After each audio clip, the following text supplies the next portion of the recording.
안녕하십니까. 오늘이 세 번째 강의가 되겠습니다. 첫 번째 강의에서 오늘이란 타이틀을 가지고 강의를 했었고요. 두 번째는 How to live, 쉽게 이야기해서 우리가 어떻게 살아야 하는가라는 것을 가지고 20여 분 남짓한 시간 동안에 강의를 했습니다.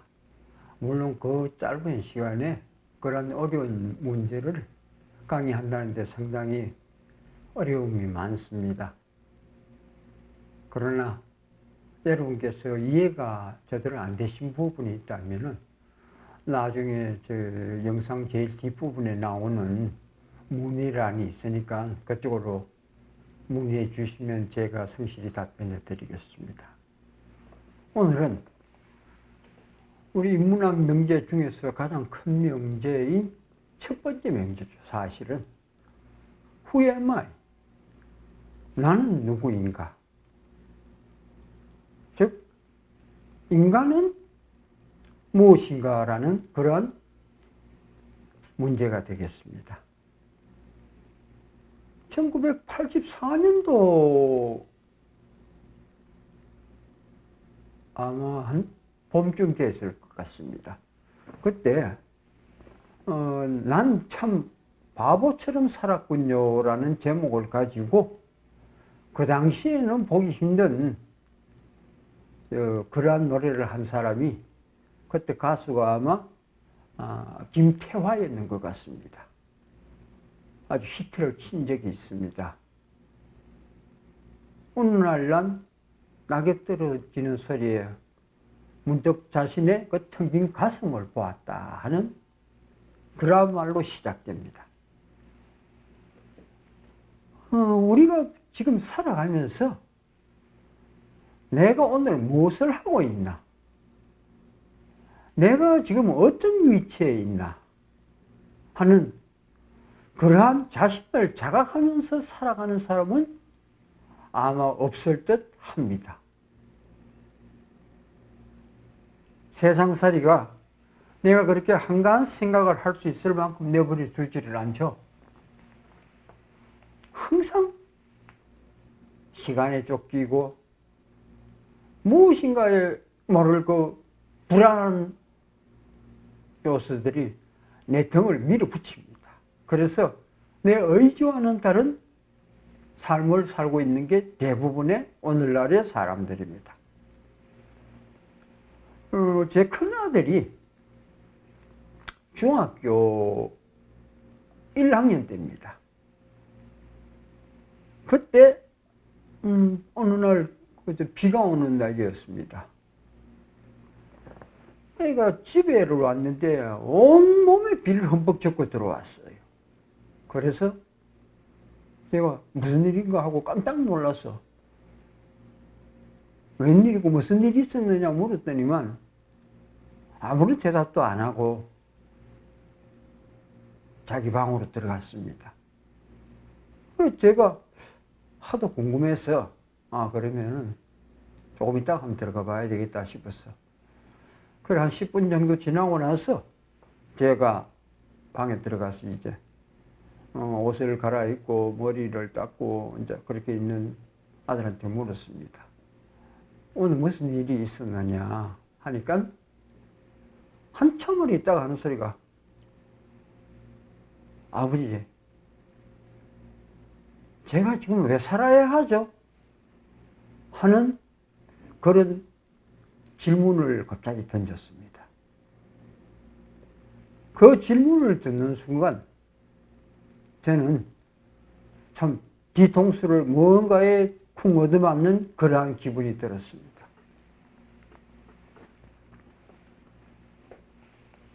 그때 아마 제가 지금쯤이었다면 쉽게 설명을 해줄 수가 있었을 것 같아요.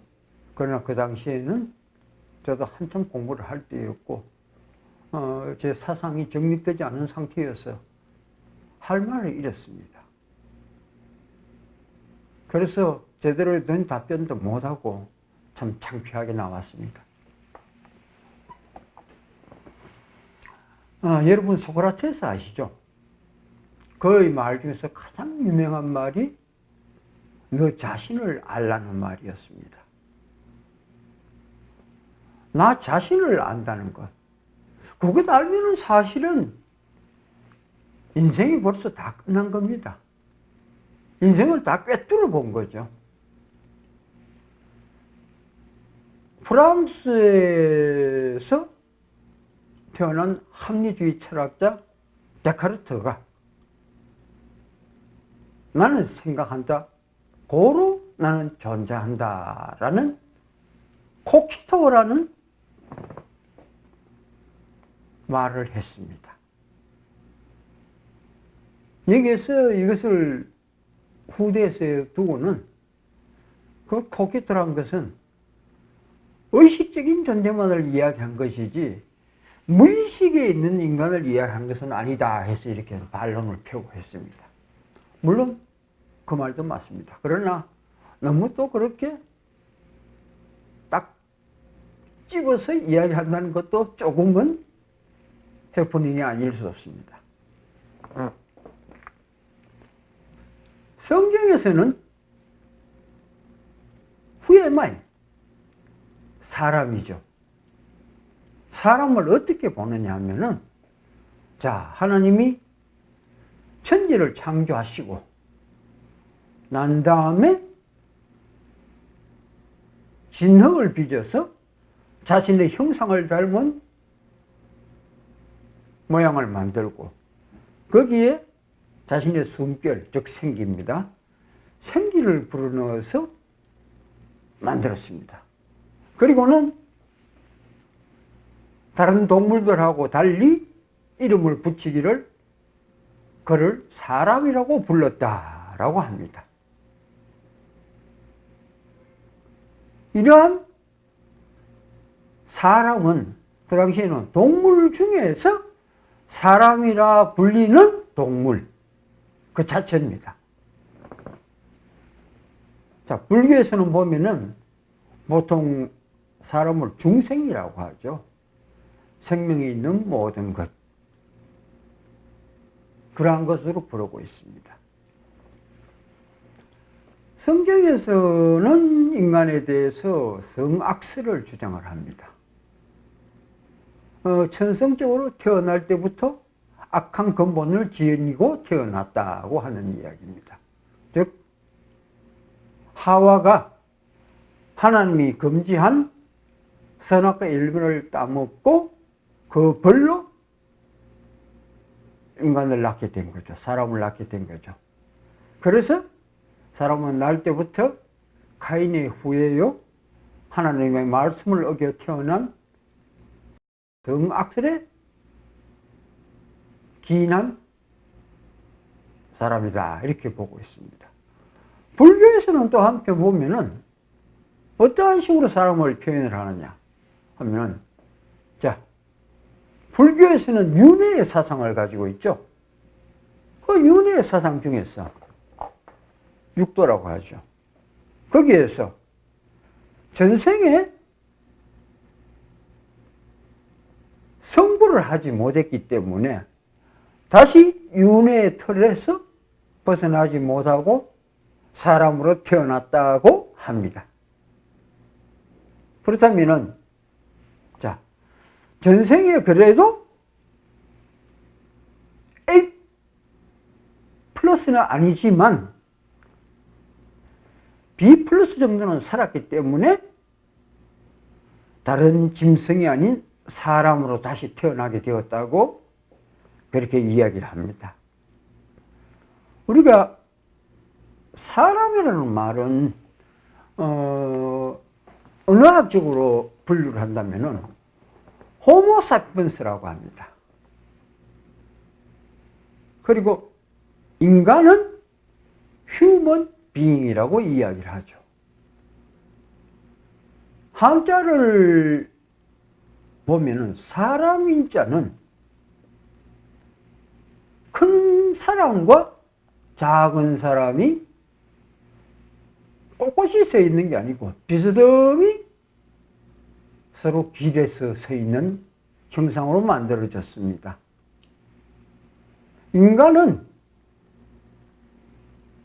사람은 혼자는 설 수가 없는 불안한 존재입니다.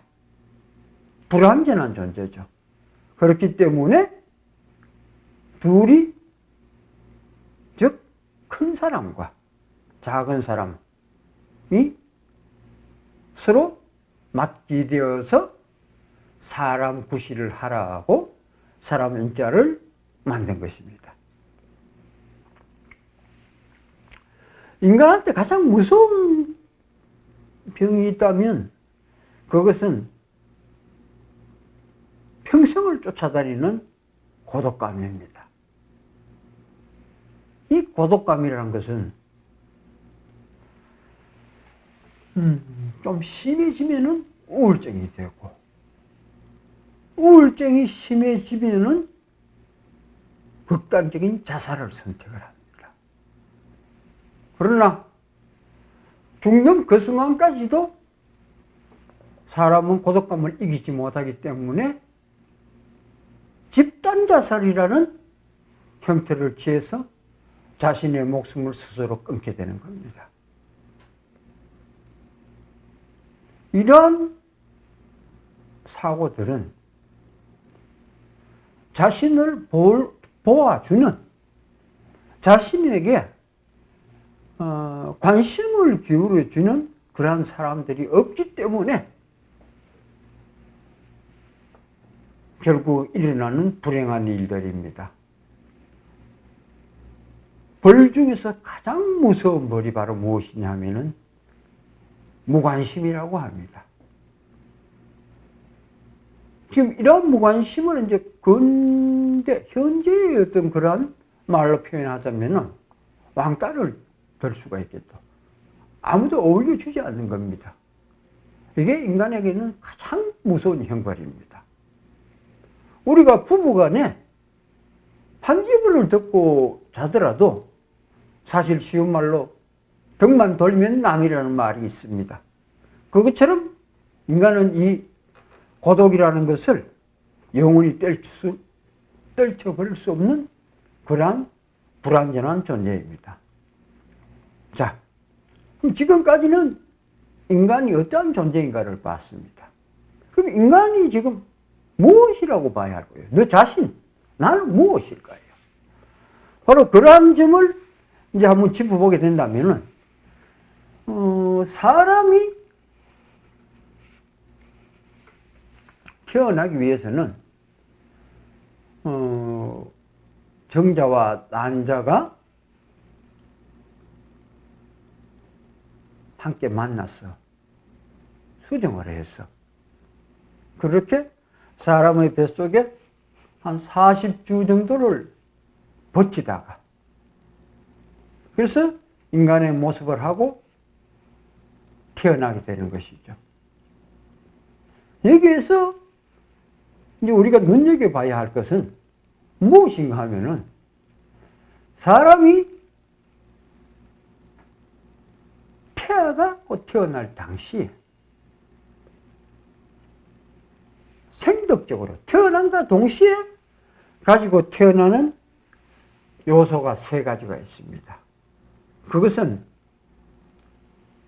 처음에는 바로 편안히 있던 모태에서 거기에서는 자기 자신을 느낄 필요가 없었는 거죠. 왜? 자기는 항상 안겨있고 품 안에 들어 있습니다. 그러나 거기에서 쫓겨나야 된다는 생물학적 변화 때문에 태어나는 것과 동시에 분리불안이라는 것을 느끼게 됩니다. 그 다음 쫓아내려는 어머니와 쫓겨나지 않으려는 태아 사이에서 치열한 전쟁이 일어납니다. 이보다 더 좋은 곳이 없는데 왜 쫓겨나야 하냐면서 발버둥을 치게 되죠. 그럴 때 태아는 본능적으로 공격성을 띠게 됩니다. 그런 공격성을 띠고 태어나는 게 바로 태아의 또 하나의 성향이 생기는 것이죠. 그 다음에 이제 느낄 수 있는 게 무엇이냐면은, 태아는 지금까지 산모로부터 공급받던 모든 영양분이 산모에게 분리됨으로 해서 독립하여 생존해야 하는 결핍을 가지게 됩니다. 그렇게 하기 때문에 인간은 육신이 아닌 그 내부, 무의식이라고 할까? 정신이라고 할까요? 예. 그 안에 이 세 가지 특이한 성향을 가지고 태어납니다. 정리해서 말씀드리면, 분리불안과 공격성, 그리고 결핍, 이 세 가지 요소가 되겠습니다. 그러나 하나님이 인간을 만들 때 이것만 준 것은 아닙니다. 하나님은 인간에게 세 가지 선물을 주셨습니다.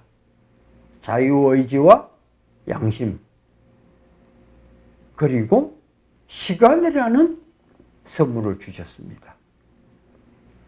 자유의지라는 것은 내가 노예의 신분이 아닌 자유인으로 살 수 있도록 허락을 하신 겁니다. 그래서 우리는 성자가 될 수도 있고 범죄자가 될 수가 있습니다. 이것은 바로 우리 스스로의 선택이죠. 실존주의에서 이야기하는 그 실존은 본질이 앞선다고 하면서 말한 그 논리대로라면은 인간은 선택에 의한 책임을 져야 된다는 게 실존주의의 가장 근본 사상이 됩니다. 그 다음 양심이라는 것을 줌으로 해서 성경에서는 이 양심을 줌으로 해서 어떠한 명령을 인간에게 하였냐 하면은 하나님이 말씀하기를 내가 거룩하니 너희도 거룩할지어다. 내가 온전하니 너희도 온전할지어다. 라는 말씀을 하셨습니다. 불교에서는 어떤 이야기를 하냐면은 일체 중생 신류 불승이라고 하였습니다. 모든 중생에게는, 모든 사람에게는 불성, 즉 성불할 수 있는 것을 근본적으로 가지고 태어났다. 그러니 너희가 양심에 의지하고 내가 너희들에게 시간이라는 세월을 줬으니, 즉 그게 인생이 되겠죠. 그것을 통하여 너희는 성불을 하고 또 너희는 천국에 가고 하는 그러한 삶을 살아라 하면서 이렇게 인간을 설계하셨습니다. 인간이란 것은 이러한 정신적인 세 가지 요소 때문에 항상 다른 사람에게 관심과 사랑을 받아야 하고 그 어떤 동물보다 관심과 사랑에 목말라하고 애타게 찾고 있게 되는 것입니다. 이러한 사실을 우리가 안다면은 참으로 우리가 살아가면서 모든 사람이라고 하는 인간들은 모두 나와 같은 본질, 즉 인간의 본질입니다. 후에 말이죠. 이러한 본질을 가지고 태어났으니까 그것을 안다면은 저 사람도 나와 다를 것 없다는 거죠. 그런 것을 안다면은 손자병법에서 이야기한 것처럼 우리가 인생을 살아가면서도 지피지기면 백전백승이라. 즉 나를 알고 내가 나를 안다는 것은 저게 아니면 바로 상대방을 바로 안다는 것이죠. 그러면은 우리는 인생을 모두가 성공적으로 승리하는 삶을 살 수 있게 되는 것입니다. 이 말은 자신을 알면 타인을 이해하게 되고, 타인을 이해하게 된다는 것은 편견과 다툼이 없는 그러한 평온한 삶을 누릴 수 있게 되는 것입니다. 우리에게 준 이 귀한 인생, 짧다면 짧고 길다면 긴 것입니다. 단 하루를 살더라도 우리가 나라는 이 형체가 육신이 아니고 이 육신을 움직이는 정신이 무엇으로 이루어져가 있느냐 하는 것을 제대로 깨우치신다면 모든 사람이 다 이렇게 똑같은 구성으로 되어 있으니까 우리가 서로가 서로를 이해하고 서로가 서로를 사랑하는 그러한 사람이 동물로서의 사람이 아닌 인간다운 아름다운 삶을 성취할 수 있으리라고 믿습니다. 너무 큰 주제를 가지고 짧은 시간을 말씀을 드리다 보니까 부족한 게 많습니다. 이러한 부족한 의문이 드시는 분은 아까 처음에 말씀드린 대로 이 동영상 끝에 나오는 곳으로 연락 주시면 제가 성실히 답변해 드리겠습니다. 감사합니다.